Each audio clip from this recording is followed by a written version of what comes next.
हम 20 लाख के जगह पे 40 लाख लोगों को रोजगार देंगे। हमको मुख्यमंत्री बनाइए, लोगों को रोजगार देंगे, स्टाम्प पेपर पे लिख के देंगे। अगर नहीं दे पाएंगे तो चौथा साल सुप्रीम कोर्ट में आप जाके केस कर दीजिएगा, हम इस्तीफा दे देंगे।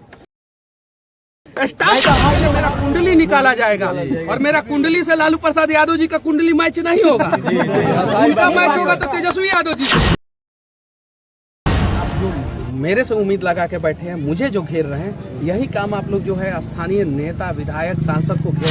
दोस्तों, जैसा कि आप लोगों ने वीडियो में साफ साफ देखा कि किस प्रकार से मनीष कश्यप जी तेजस्वी यादव से भी बड़ा वादा कर रहे हैं कि आप हमें मुख्यमंत्री बनाइए, हम 20 लाख नहीं 40 लाख रोजगार देंगे। तेजस्वी यादव ने 20 लाख रोजगार देने का वादा किया था लेकिन दिया भी नहीं, लेकिन हम आप लोगों को 40 लाख रोजगार देंगे। आप लोग हमें वोट दें और हमें मुख्यमंत्री बनाएं। हम स्टाम्प पेपर पे साइन करके देंगे कि हम 40 लाख रोजगार अवश्य देंगे। अगर नहीं दिए तो चौथा साल हम अपने पद से, मुख्यमंत्री पद से इस्तीफा दे देंगे। तो दोस्तों, यदि मनीष कश्यप मुख्यमंत्री पद के लिए लड़ते हैं, लड़ाई लड़ते हैं, तो क्या आप लोग मुख्यमंत्री बनाने के लिए मनीष कश्यप को तैयार हैं? आप लोग उनको वोट देंगे? कमेंट करके अपना प्रतिक्रिया जरूर दें। यदि मनीष कश्यप को नहीं तो और किनको मुख्यमंत्री आप लोग बनाना चाहते हैं, कमेंट में जरूर बताएं। फिर मिलते हैं किसी अगले नए अपडेट के साथ, तब तक के लिए जय हिंद, जय भारत।